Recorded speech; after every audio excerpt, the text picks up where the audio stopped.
We're saying, no, the Congolese are saying we steal their quota, we steal their gold. And... Des voisins qui viennent semer la pagaille, la mort, la désolation, uniquement dans le but de s'enrichir. Des drapeaux, dont ceux des États-Unis et de la France, ont été brûlés par des manifestants qui dénoncent ce qu'ils qualifient d'insouciance face à la situation sécuritaire dans l'est de la RDC.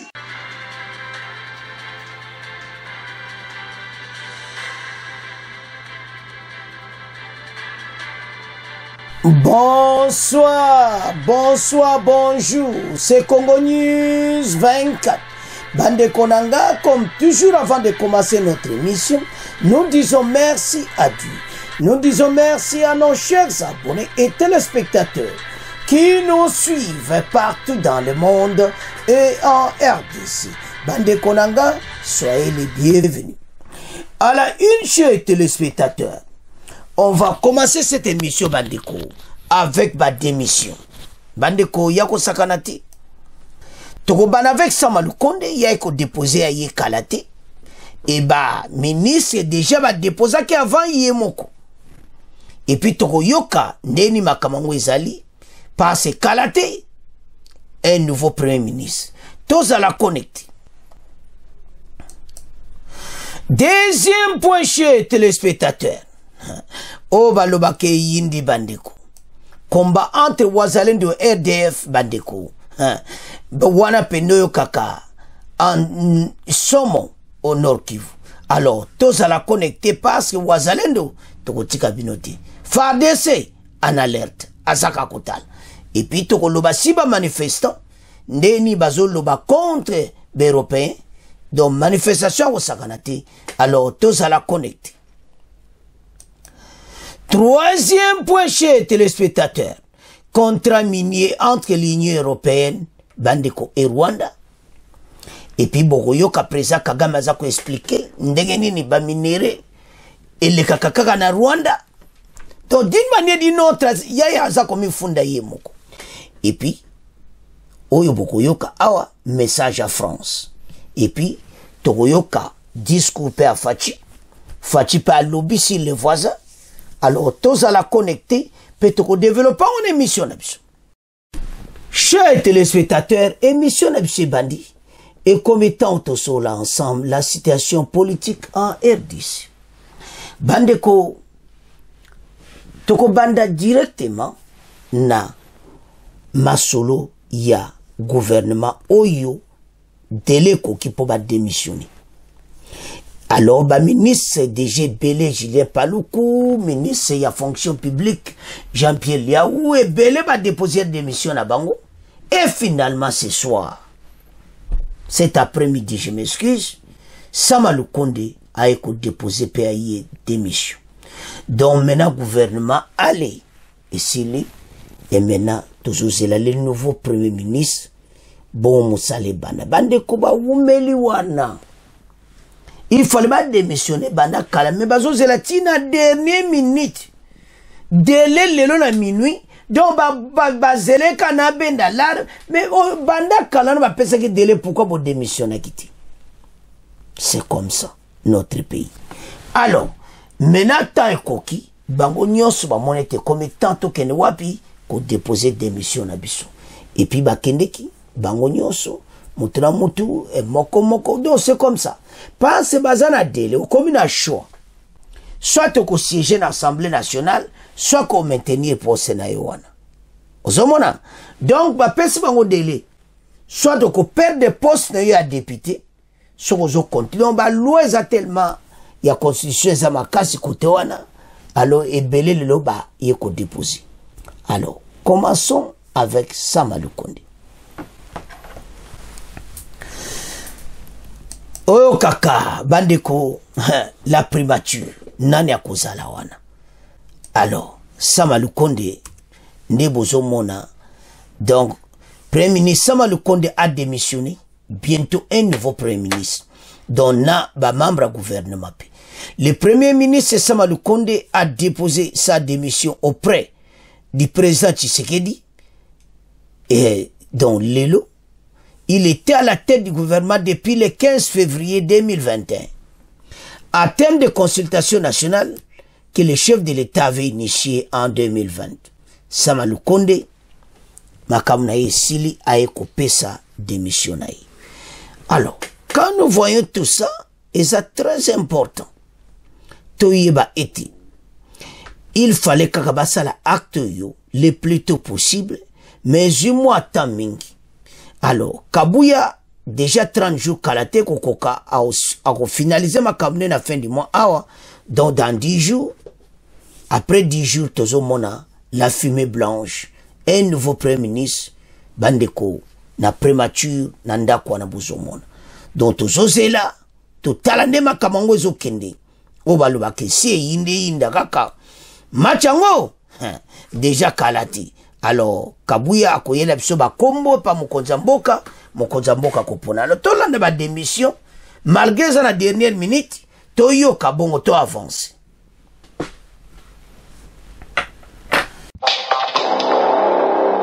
Politique à présent, certains membres du gouvernement élus, députés nationaux, ont déjà déposé leur démission à quelques heures de l'expiration du délai de 8 jours fixé par l'Assemblée nationale. Jean-Pierre Liaou, Vital Kamerhe, Jean-Lucien Boussa, Julien Paloukou et Claudine Ndossi sont parmi les premiers membres du gouvernement à quitter officiellement leur portefeuille pour leur siège à l'Assemblée nationale. Plusieurs autres membres du gouvernement sont déjà en train de poser individuellement leurs lettres au président du bureau d'âge de l'Assemblée nationale, même si le Premier ministre lui-même n'a toujours pas déposé la démission de son gouvernement. Michel Kifindangoy.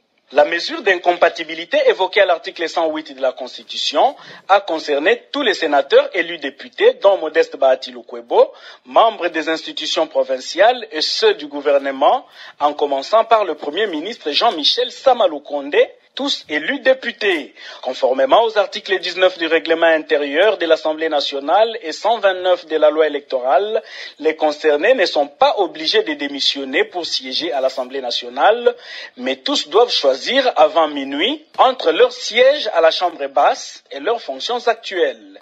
Qu'est-ce qui adviendra si cette option n'est pas levée dans le délai? Gary Sakata répond. Tous les ministres qui ne se seront pas prononcés aujourd'hui mardi jusqu'à minuit sont supposés avoir définitivement renoncé à leur mandat de député national et ils n'y reviendront plus jamais pour cette mandature. Pendant ces temps, au niveau de l'Assemblée nationale, sur plus d'une centaine de députés concernés par le cumul des fonctions, plus de la moitié ont déjà déposé ce mardi leur lettre d'option au cabinet du président du bureau d'âge.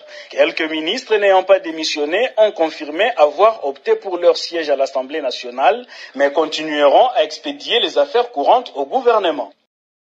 Chers téléspectateurs, nous avons suivi. Tolandi ba démission et Belé ba quitté. Alors, maintenant, banda kalawana. Pourquoi kaka na dernière minute? Vandi kaka na posa, bien que délai c'est pesa makibango. Tolandi wana va préciser. Alors, maintenant, et comme clair, était batiki. Parce que appel les acquis tellement trop bas démission. Mais il a besoin qu'à janvier, février, kaka. On a travaillé, donc voilà notre pays. Mais et là qu'on faut voir maintenant, avec le nouveau Premier ministre, et là que c'est important, les trains de vie. Diminuer le salaire, les trains de vie, le paiement, mais le ministre européen, n'est-ce pas? Parce que peut-être au biso tozo bimisa donc prix est tellement salaire est tellement likolo la paix en Europe combien bazo gagner et que ça la mboka kitoko te batu nyonso bazala na salaire moko oyo kaka et de mboka bandeko parce que ce ko sifito lo bakata balonga ta $5,000 en salaire na bango bazaka bien bazada les 20,000 et quelques donc so bandimi kaka les trains de vie ko kita c'est ça et l'autre au senga mokonza mboka baluka batala ndeni bako réduire ba salaire ya gouvernement et ko ide vraiment faire des scènes affronter on a besoin de gagner guerre wana to on a besoin match parce que le boko landa les wazelendo ba sala grand boulot alors bana mboka to landi biso nyonso commentaire mingi ati to komo tika premier point na bino donc train de vie yangonde ba ministre c'est quoi question va te quitter point oyo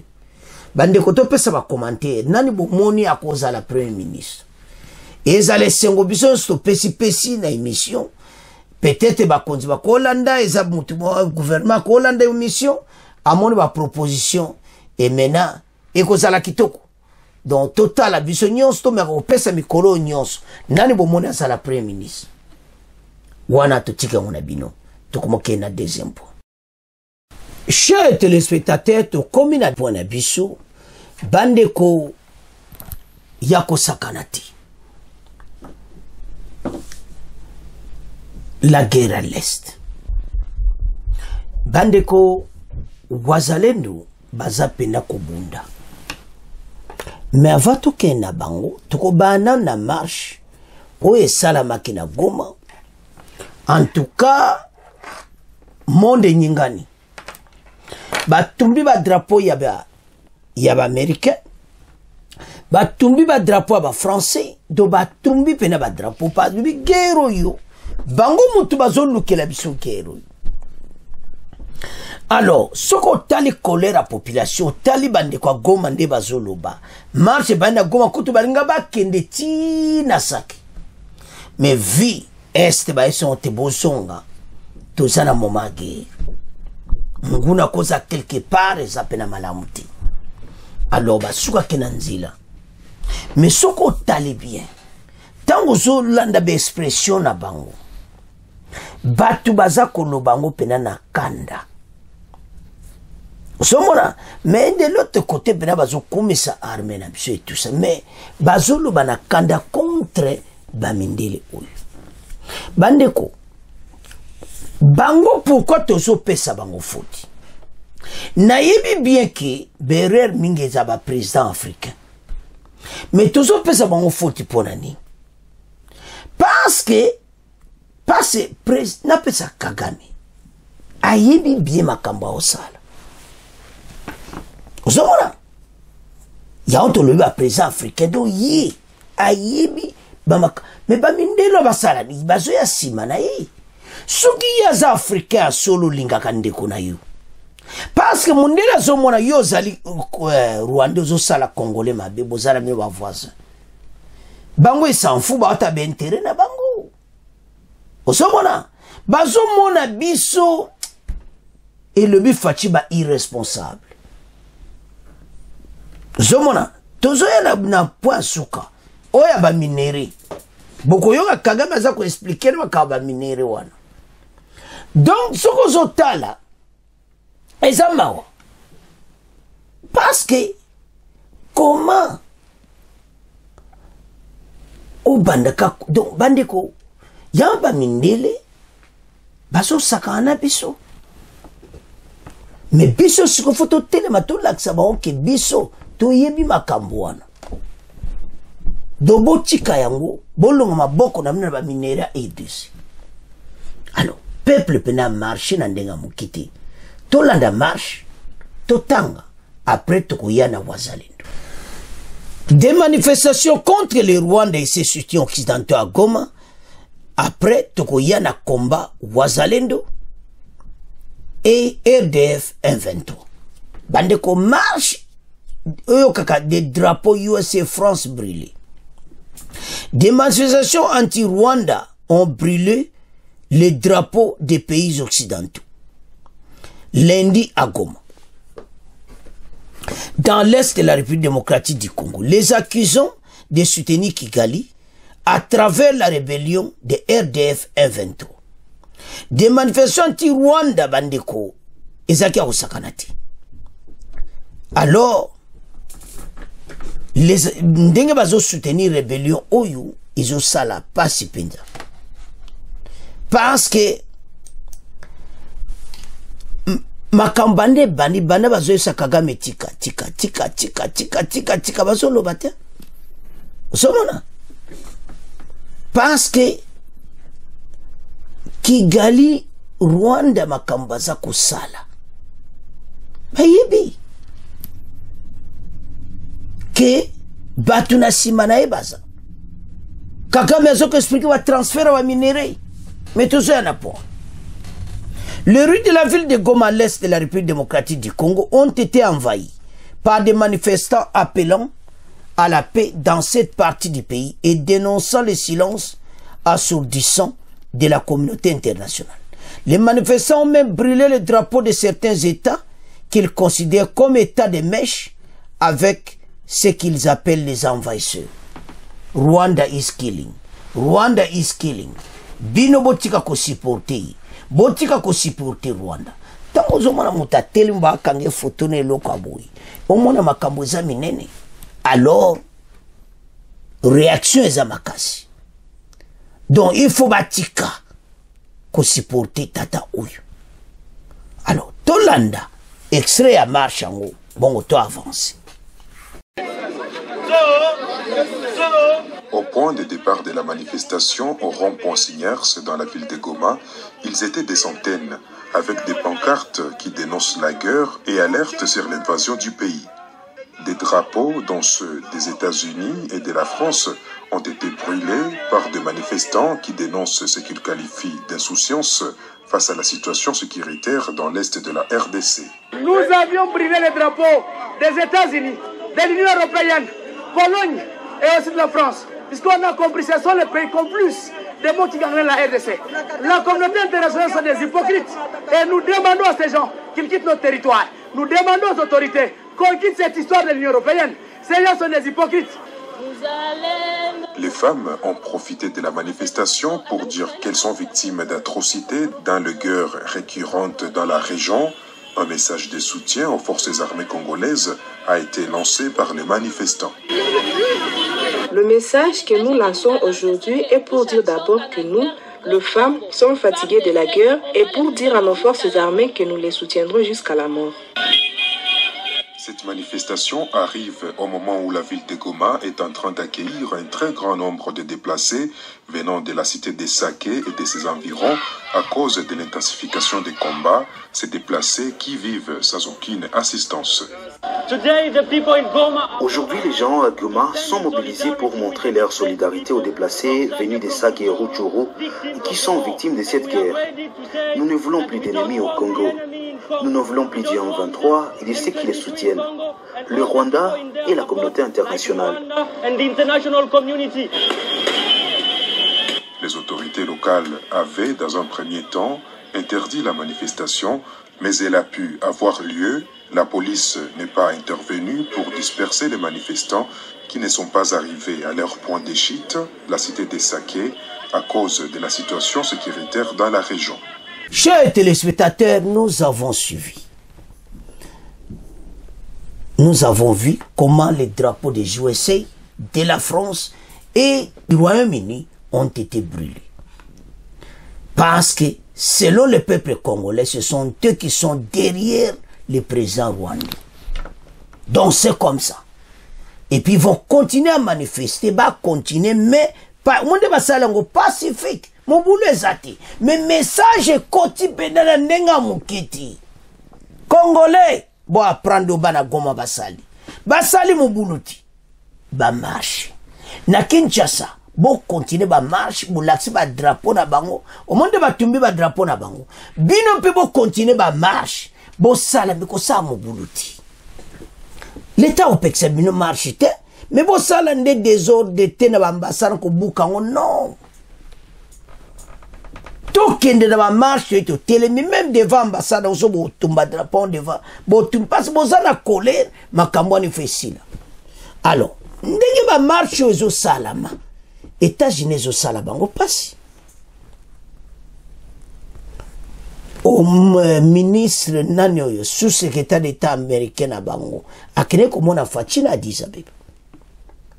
Vous savez, basolaki alobi ki amoni makaba manifestant so landa bien landa na RD Congo basango komona yango. Alors en tout ça boso mona te que ces pays makambo to sala déjà bazolanda. Congolais, lève-toi. Bosala marche moko pacifique, pas de désordre. Mboke zana kimia.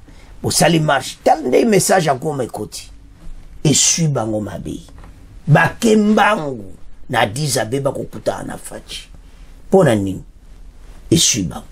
Alors, et l'autre lobeza que situation tozanango ezosenga batu congolais nyonso a comprendre tozwa makambo ba parti politique mopanzi onga na za mutu esi na mutu ya Katumbi na mutu ya Bwenu o eza temps ya mboka ndeko so landa ngai eza temps tozo telema pona mboka na biso nde ba wazalendo batelemi le waza batelemi na ndenga mukiti tozo ke directement na pona bandiko balobi M23 kangi nzela wana oekende Minova na Sud Kivu balobi il faut ba déloger bango bitumbe banaki leo na tongo après eko stopper donc bazonuka tout pena balanda bango les armées rwandaises ba tchétché ba arme na bango partout et loko ni kozala ezaka sukoye bombarder bango na bangomba na place baza bakubo bata masima bangomba et attaquer bango allez comme ça nzela wani ba wazendo ba déterminer à kolanda bango tabandeko ils vont partir mais jusqu'à Kichanga les wazalendo bazana détermination moko ah non so talinde bazo bunda na terre ça fait du plaisir d'être congolais parce que bazaba patriote bandeko bako attaquer bango oyebika ke ba wazalendo de jeunes bazo bunda na volonté mboka il faut qu'on soutenir bango tango nyonso alors tolanda extrait oyo ya wazalendo bon to continuer émission na biso. Chers téléspectateurs, combat entre wazalendo RDF bandeko combat et salamaki lelo.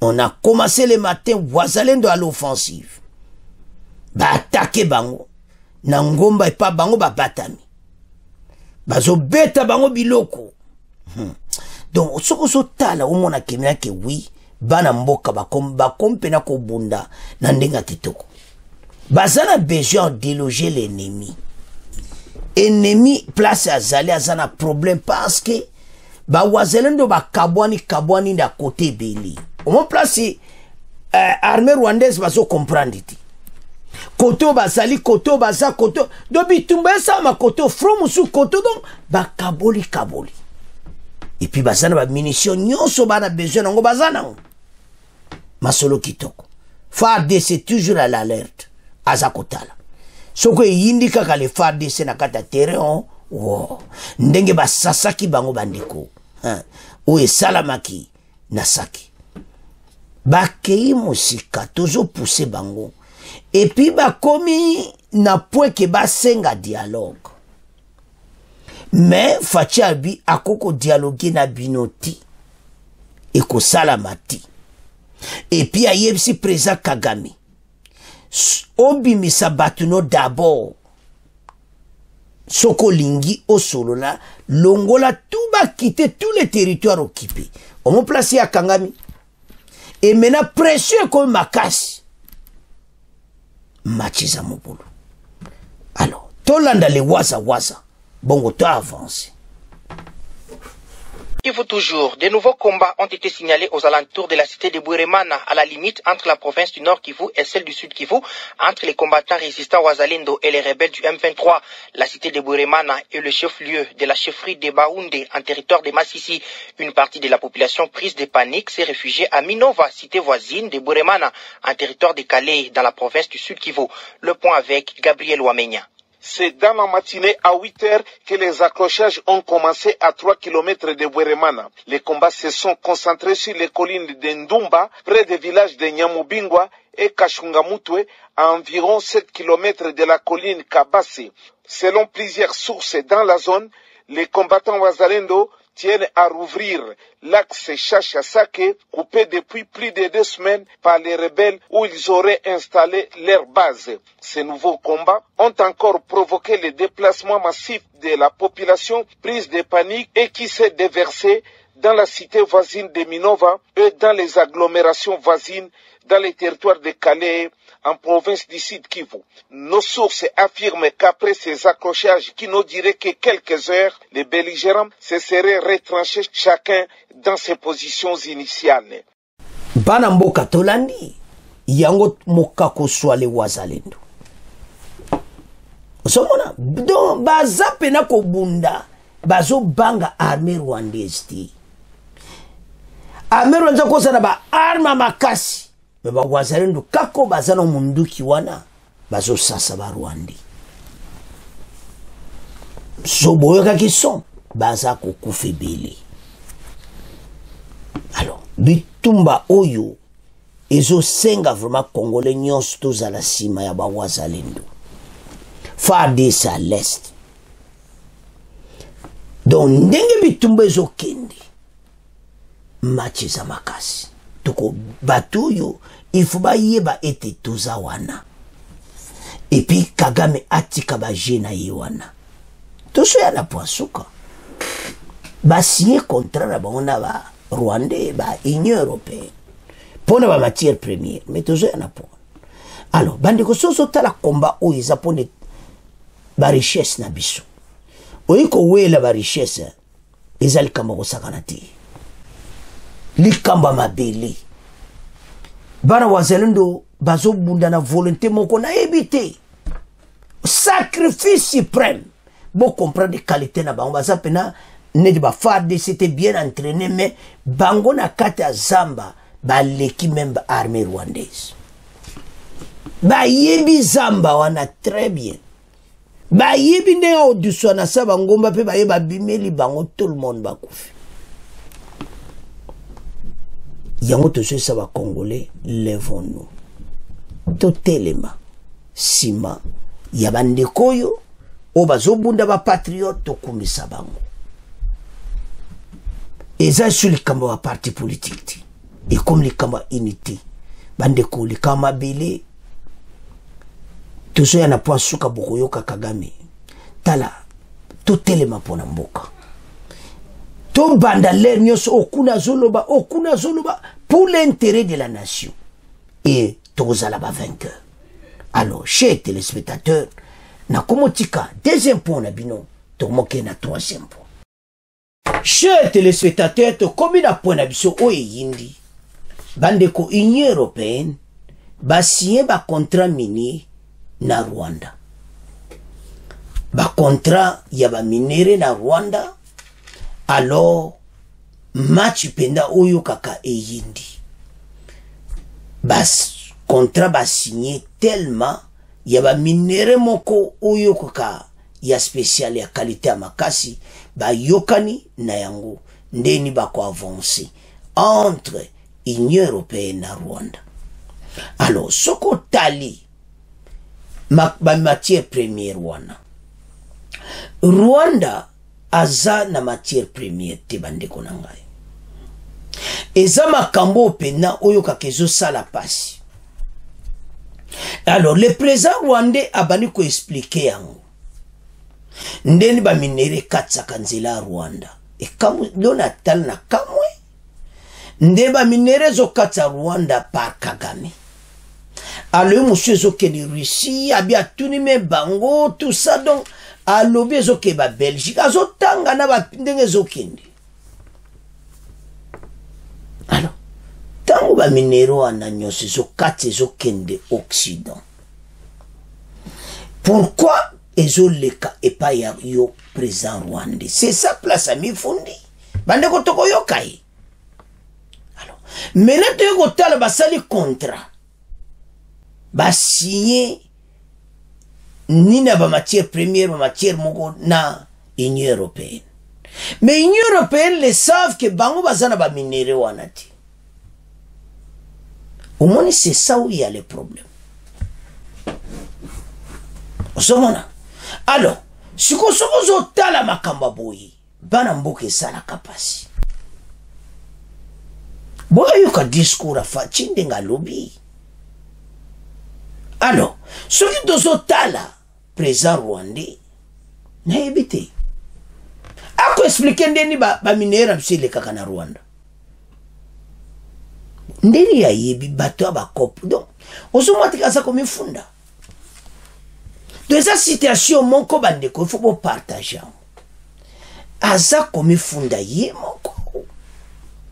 Parce ba minere wanezo leka parler Rwanda. Yo yebi action na yezani. Action zate. Boko yoko France a lobby na ye.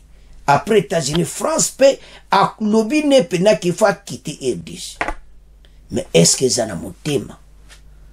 Banda baloba yango banda kala. Mais toujours na pas en France. Alors, maintenant, soko zotala, okomona clairement était présent Rwandais yé moko yé masolo na batu na ye. Totanga. Contrat minier entre l'Union européenne, Rwanda, et puis message de la France à Kagame. Par voie de communiqué de presse, Rwanda publie le 19 février, la Commission européenne annonce que l'Union européenne et le Rwanda ont conclu un accord important pour favoriser le développement des chaînes de valeur durables et résilientes pour les matières premières critiques. Ce protocole d'accord signé par Jutta Urpilainen pays entreprise yango tolo bakaya minene bayaka trou entreprise commissaire européen donc oyo Jutta oyo azalina ni aza commissaire européen au partenariat international et na Vincent Biruta donc Juruta Urpilainen yewana et puis Vincent Biruta yewana tant bazo signé wana na suna bango batu ba compagnie européenne ba vandi na Kigali. Omoni ba jena bango. A pour objectif de renforcer le rôle des pays aux 1000 collines dans la promotion du développement durable et des chaînes de valeur résilientes en Afrique. Les 10 accords établissent une coopération étroite entre l'Union européenne et le Rwanda dans les 5 domaines, notamment l'intégration des chaînes de valeur durables pour les matières premières et le soutien à la diversification économique. La coopération en vue de parvenir à une production et une valorisation durable et responsable des matières premières critiques et stratégiques. Bino bozana ba matières premières. Mon kilo ezamabe, bozupe stilo bozo signi. La mobilisation des fonds en faveur du déploiement des infrastructures nécessaires au développement des chaînes de valeur pour les matières premières, y compris l'amélioration du climat d'investissement, la recherche de l'innovation ainsi que le partage des connaissances et des technologies liées à l'exploration, à l'attraction, au raffinage, aux oka, la société à raffinage, la minerie, à la transformation et la valorisation et recyclage durable des matières premières critiques et stratégiques à leur remplacement à la gestion des déchets et au suivi des risques liés à l'approvisionnement. D'après la Commission européenne, la signature de cet accord témoigne l'intention des deux parties de renforcer leur partenariat en vue d'une intégration plus étroite des chaînes de valeur pour les matières premières. Bande kobota la makambo oyo. Alors, to mena ko développer accord oyo. Après tu as un message à France, boyo kapé, oyo fatia lobby.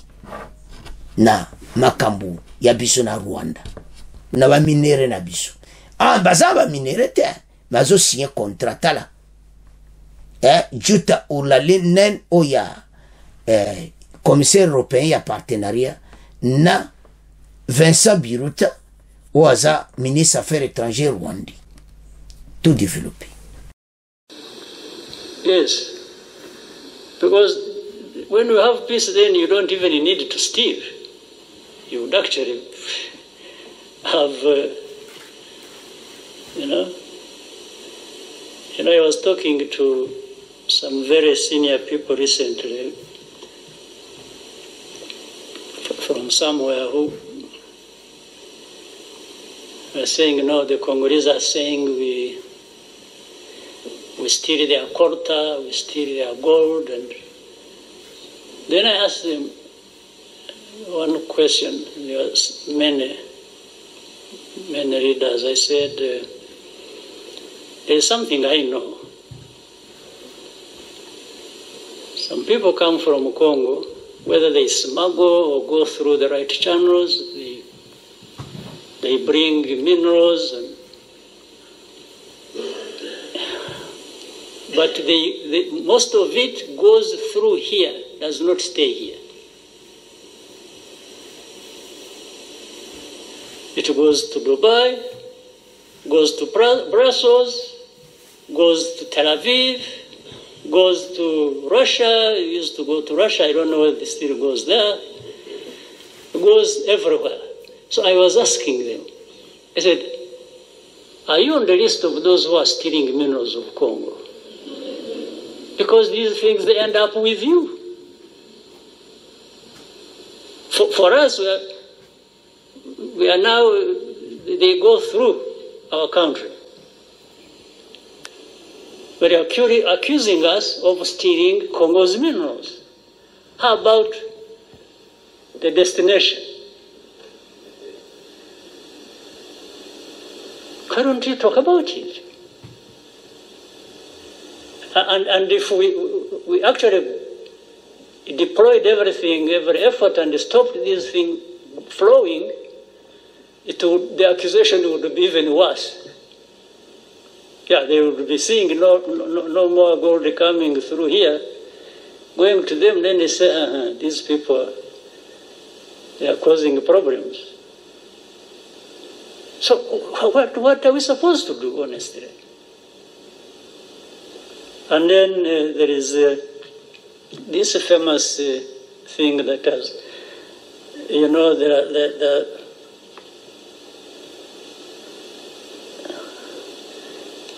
I've heard of hate speech. I was saying some of the things that need to be paid attention to. One of them, the hate speech that goes on from Eastern Congo to the western end.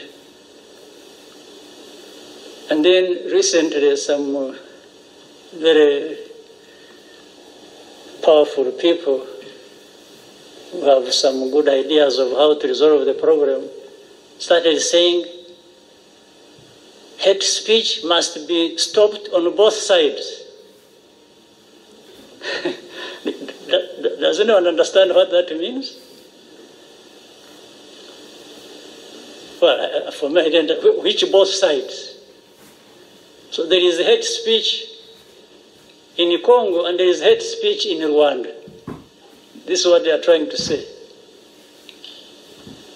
Has it been going on? Have you been involved in hate speech, you people?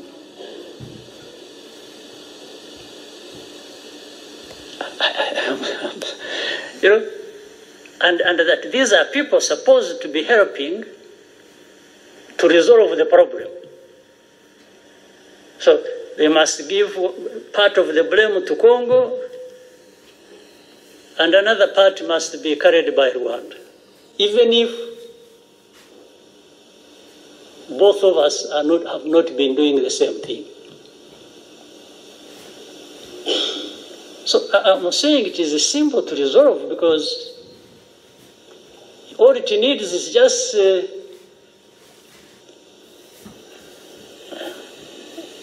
avoiding being neither here nor there. You have to address the problem as it is. You have to deal with the facts, you have to deal with evidence, you have to deal with the right thing to do. Bandeko accord oyo. D'abord tolandi Kagame wana. Kagame a expliqué boy. Ndenge ba minereza ko katsa. E komi na Rwanda azotuna batango ndenge pa ezokende ba ebisiso ezokende Rwanda azotanga ba pays ndenge ezokende. Nzambe. Bo siko ndenge ya lobi wana. Bozo mwate kami fundi. Yemo kami bimisike na yebi bato batekaka. En tout cas. Donc, azane penale azolo ba azane à l'aise. Azo amimba minera Congo ezokende wapi? Abie le kaka na Rwanda. Andimia. Il a accepté. Si vous avez une situation d'engezali, donc on a clairement été présent rwandais à un problème sérieux. Parce que ba minere zo katsa na mboka ne ya yebi ba source na. Donc ozo tala pena situation lobby aïe. Non. Et ça mawa. Donc azo koma na situation moko na yebiti. O mona pena ke oui na ndenge azo. Oh bandeko tala. Makambo ya lobiko bandeko bo commenter zo mona clairement parce que yo zo sola na bato na oyebi bango koma. Donc asa komi funda ponanga eza déjà ba preuve que présent rwandais abatu na ende ba coopéraka ou eza système ondenge salamaka. Il fait semblant que tout na bango ekende wa de l'autre côté eza lokola kia mon kopo monde ne va plan lelo ekene pays bo lelo bo kenango pays bo. Donc azana batu na ye ba groupe armé atangeli bango la azongi na zamba aende bo kene boyelanga combien de sacs content yo boyelanga combien de sacs ba or. Donc bande ko azako exporter na ndenga mokiti.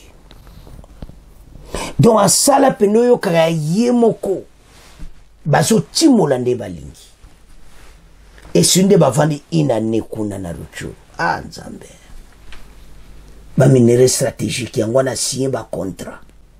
Donc bateau balingi Kagame envoyer côté na biso ayi ba minere ba signé ba contrat na Union européenne obi Occident baza motema mabe. Osomona yango fachi alobi kazo pesa pena Occident faute ya biso moko ba Afrique. Kagame un pays voisin tala ninga zo sala biso. C'est ça message à mokonzi mboka. Alobi zo bana ko boma batu ko piller kaka po yiba mbongo. Fachi alobi clairement boko yokai. Siko ndeto yoki Kagame tabo yoka fachi boko mona clairement te tozana raison.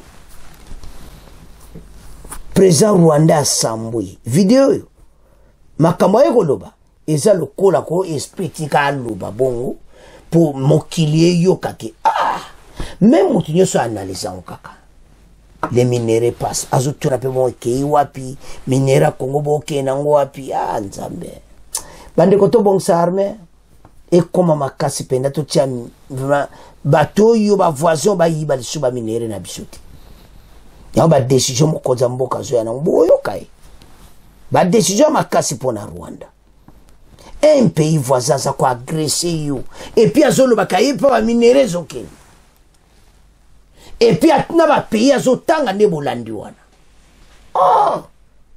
oh là là non. Alors menezo pesa biso leso ba émission to akanango Congolais nyonso à comprendre peut-être au tala qui on a réseaux sociaux donc nous nyonso à comprendre que président rwandais vraiment zo sala biso mabi o pena clair mémoire ni ki aso benda ba plan. Alors to que yo na France a dû message directement le Rwanda pour quitter le territoire congolais na ba soda na yo et c'est fini longwa kendi après avoir pillé des minéraux et kokinango bimana yo d'une manière d'une autre to tima boli ko le biso to te batota donc so zotala ki communiquer ba français hier après ba américain ya français mais eza nango sans effet. Kagame lem sa zo sekana abia boniko ba master kop boniko boza la l'aise na zo benda ba minéraux to pesika baidi totang. Message de la France à Kagame. Le ministre français de l'Europe et des Affaires étrangères a exprimé ce mardi Bandeko sa préoccupation concernant la situation sécuritaire et humanitaire dans l'est de la RDC. La France est très préoccupée par la situation de l'est du Congo, en particulier autour de Goma et de Sake dans le Nord Kivu. Les atteintes à l'intégrité territoriale de la RDC et la situation des populations civiles sont inadmissibles. La France condamne la poursuite des offensives du M23 avec le soutien du Rwanda, ainsi que la présence des forces rwandaises sur le territoire congolais, a déclaré le Quai d'Orsay ce mardi 20 février. Dans sa correspondance, dans sa précédente communication du 8 février, la France n'avait pas été aussi affirmative concernant l'implication rwandaise. Et elle avait simplement condamné fermement l'offensive du M23 et de toute attaque contre la force de la MONUSCO. Cette fois-ci, la France va plus loin en exigeant les M23 RDF de cesser. Donc, tant que bango azomona pena que oui, Rwanda azana katinango. Immédiatement, le combat et se retirer de toutes les zones qu'il occupe, conformément aux décisions prises dans le cadre du processus de Luanda. Paris adresse un message clair aux autorités rwandaises et congolaises. Nous appelons le Rwanda à cesser tout soutien au M23 et à se retirer du territoire congolais. La France appelle à tous les groupes armés à mettre fin aux violences. Macron, Masolo na yona Kagame. Est-ce que Makambo Zolo Banabisu, ezaka na cadre ba stratégie? Ezamawa. Alors, soto otala biloko yo. Ozomona ke bandeko eza pasi. France oyo alobaki le 8 février, mbale le alobaki liboso, alobaki Rwanda te abima, atangaki ba soldat Rwanda te. Mbalo atangi bango ponani.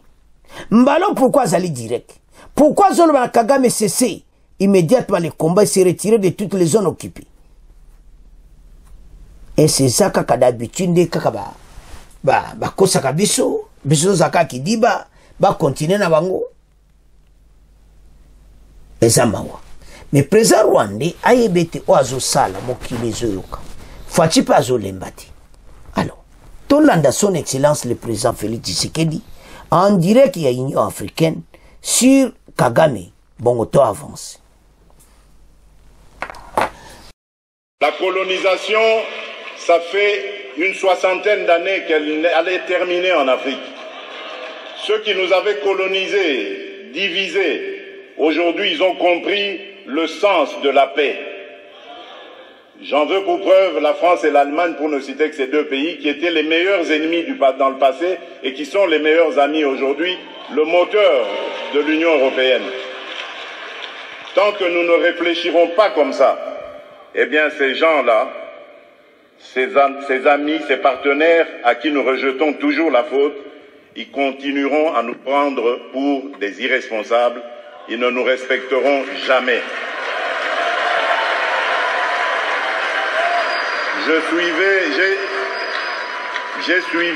J'ai suivi tout à l'heure avec attention l'adresse du président Macron, toute sa bonne volonté à vouloir venir dans des partenariats, mais j'ai tout de suite compris par son attitude que c'était du politiquement correct.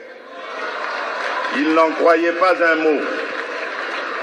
Non pas parce que lui est menteur, non, loin de là. Parce que nous ne sommes pas sérieux, et eux le savent.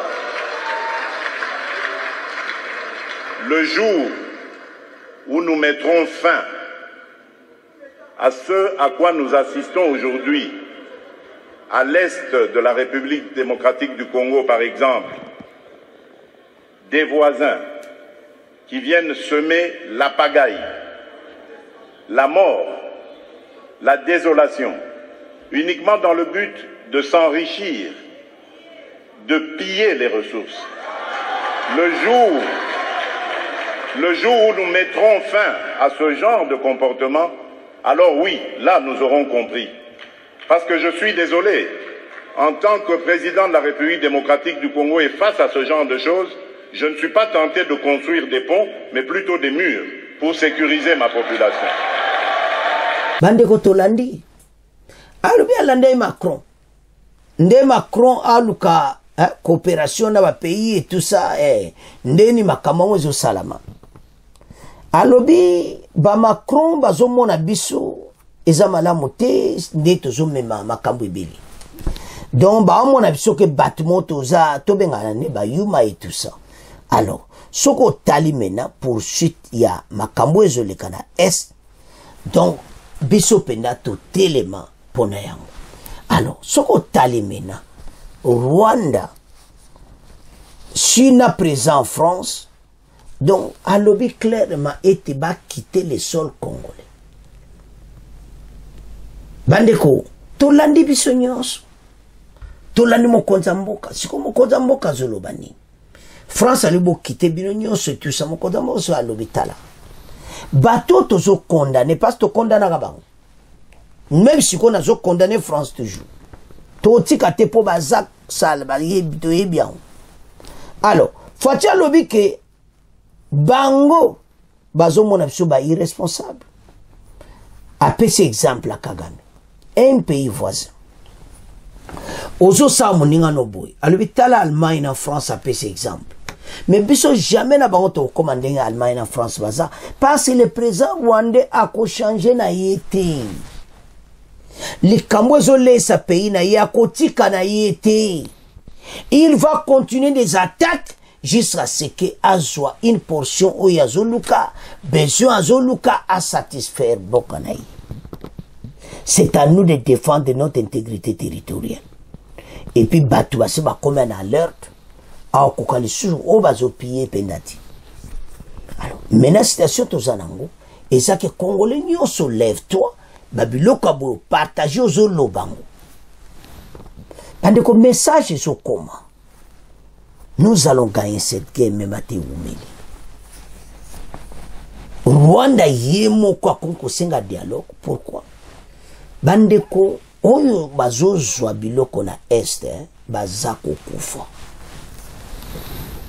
Osomona alors sikoyo problème na niveau ekomi nande to landi fachi alobi boui malamu kuto na tia pont na lingaki na tia pont je m'excuse mais maintenant malamu na tia mur parce que na makamba bako tia pont il faut tia mur biso na batu ko. Pourquoi le Bible? Parce que voisin toi n'azama B. Les Rwandais est en train de piller la RDC, mais en train de tuer les Congolais à l'est de la RDC. Alors, est-ce que la communauté internationale se silence? Alors, c'est pour ça que le peuple est en train de marcher. Pas ce silence au bazanango, non. Hypocrisie na bango et baniko bima.